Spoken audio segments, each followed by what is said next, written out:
तो दोस्तों ये जो स्नेक आप देख रहे हैं, जो पुराने व्यूअर्स होंगे हमारे वो निश्चित तौर पर पहचान जाएंगे कि ये एक कुकरी स्नेक है।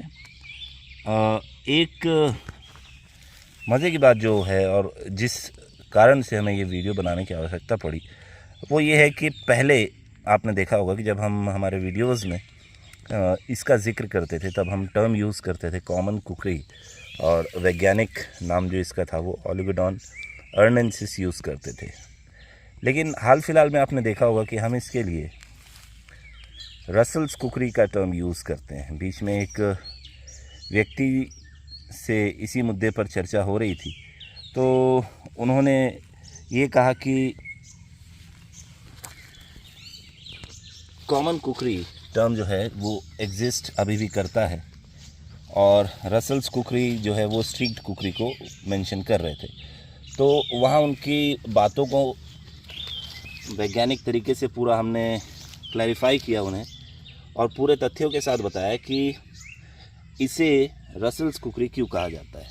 फ्रेम पर दोस्तों अभी आप एक स्क्रीनशॉट अटैच देख रहे होंगे, इसमें 4 कुकरी स्नेक आपको दिख रहे होंगे, ABCD। तो जो A है वो तिलक कुकरी स्नेक है, जो जनरली महाराष्ट्र के इलाके में देखा जाता है। सेकंड जो आप देख रहे हैं B, ये है ओलिगोडॉन अर्नेंसिस या अर्नी कुकरी स्नेक, जो तमिलनाडु के क्षेत्र में पाया जाता है।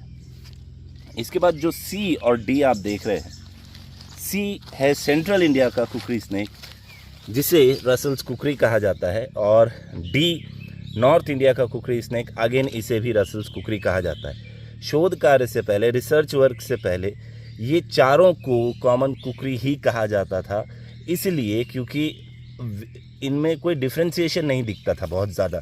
अगर आप फ़ोटो भी ध्यानपूर्वक देखेंगे तो आपको क्लैरिफाई हो पाएगा कि क्यों कन्फ्यूजन थी इन पे। लेकिन फिर जब मॉर्फोलॉजिकल स्टडीज़ की गई, स्केल काउंट किए गए, बाकी सारी चीज़ें देखी गई, तो वहाँ ये क्लियर हो पाया कि ये अलग अलग हैं।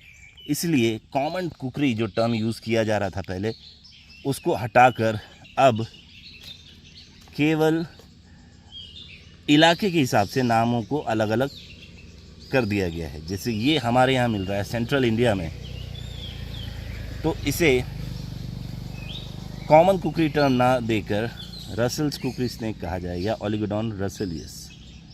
तो इस प्रकार ही ये विभाजन है, और उम्मीद है कि आपको अंतर समझ आया होगा। अब इसी की बात करें तो ये नॉन वेनमस है, मोस्ट वाइड स्प्रेड स्पीशीज़ है। 90 से ज़्यादा उपप्रजातियाँ इसकी ज्ञात हैं। हो सकता है और गहन शोध कार्य जब किए जाएं तो ये 130 से 140 तक पहुंच जाए। तो आप सब्सक्राइब करिएगा हमारे चैनल को। और इसका नाम कुकरी इसके कुकरी नुमा दांतों के कारण पड़ा है, और शानदार पैटर्न इसका दिखता है। और अगेन वही बात जो आती है कि अगेन इसे भी करैत समझा जाता है, क्योंकि इसके शरीर पर धारियाँ बनी होती हैं। करैत नहीं है, नॉन वेनमस है, कॉन्स्ट्रिक्ट करके अपने शिकार का दम घोटता है और ज़बरदस्त तरीके से अटैक करता है अपने शिकार पर। ये एक अच्छे साइज़ का है, आपने देखा ही होगा इसका size. And on that note we will conclude this video. Jai Hind, Vande Mataram.